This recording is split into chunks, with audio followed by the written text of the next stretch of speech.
Hey guys, I welcome to Bhadra S academy. So आज के session में हम लोग डिस्कस करेंगे एक ongoing extremely bigger and important topic, that is the right to be forgotten. Now right to be forgotten, why it was first of all in news, क्योंकि Delhi high court ने एक लैंडमार्क फ्रेमवर्क रखा है जिसमें जो क्या राइट टू बी फॉरगॉटन को govern करता है इन इंडिया। और ये किस केस में? Lakhvir Singh Yadav versus Union of India के केस में। नाउ ये इशू है क्या टेक्निकली? देखो क्या होता है ना, दैट बहुत समय आपका डेटा गवर्नमेंट के पास है, राइट और 4-5-10 साल के बाद वो डेटा इररिलेवेंट हो जाता है, कोई काम का ही नहीं है। पर अगर सोचो आपकी शादी होने वाली है, तो अगर सोचो कोई भी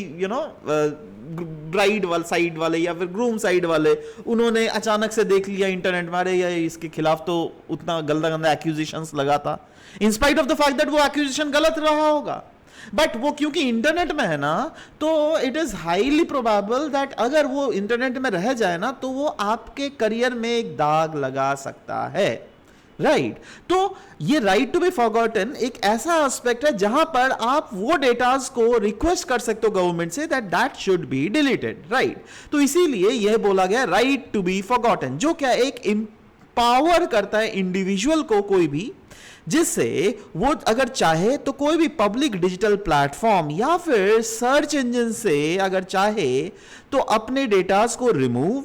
इरेज या फिर डी इंडेक्स करवा सकता है। ना डी इंडेक्स उतना थोड़ा टेक्निकल वर्ड है, सबको ही नहीं समझेगा, बट क्या होता है ना, दैट कोई अगर वेबसाइट में से फॉर एग्जांपल कोई इंफॉर्मेशन दिया गया है और अगर सर्च इंजन, अगर आपने गूगल में सर्च मारा और यही वाला वेब पेज सबसे पहले खुल गया, तो अगर आप डी इंडेक्सिंग करोगे ना, तो ये वाला वेब पेज और पहले नहीं खुलेगा। समझ में आ रहा है? चलो नहीं समझ में आ रहा है तो कोई ज्यादा टेंशन नहीं है, बट यस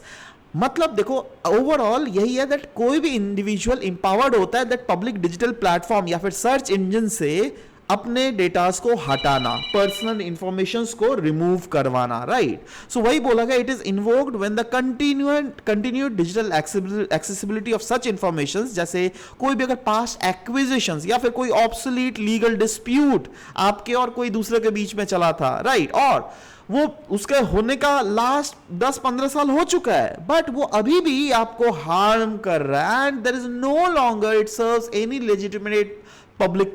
इंटरेस्ट का कोई पर्पस को सर्व करता ही नहीं है, तो इट इज योर हक that you can ask to remove those datas in the public domain. Now सवाल यही होता है that why there is a need for right to be forgotten. जैसे कि पहले ही मैंने बोला है that बहुत समय क्या हो जाता है ना, दैट डेटाज रहते हैं इंटरनेट में, बट वो डेटाज ऐसे रहते हैं जो कि फॉल्सली एक्विजिशंस के डेटाज लगे हुए रहते हैं, राइट तो इससे क्या हो जाता है ना, एक परमानेंट स्टिग्मा अटैच्ड हो जाता है। वही इनोसेंट जो इंडिविजुअल्स होते हैं, they continue to suffer and they become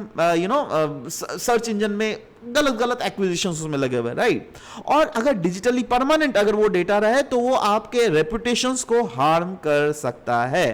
है ना, तो इसीलिए ये बोला गया दैट इस टाइप के तो डेटाज यूजुअली पब्लिक या फिर बहुत समय फैमिली मैटर्स के भी रहते हैं, उसको अगर पब्लिक वैल्यू से हटा ही दिया जाए पब्लिक डेटा से तो अच्छा है ना। इससे जो आप जो कि एक नॉर्मल इंसान जो सफर कर रहा है रेपुटेशनल डैमेज, वो रेपुटेशनल डैमेज नहीं होगी, तो इसीलिए है ये right to be forgotten. This should be remembered because बहुत सारे एमसीक्यूज से डायरेक्टली क्वेश्चंस में पूछे जा सकते हैं।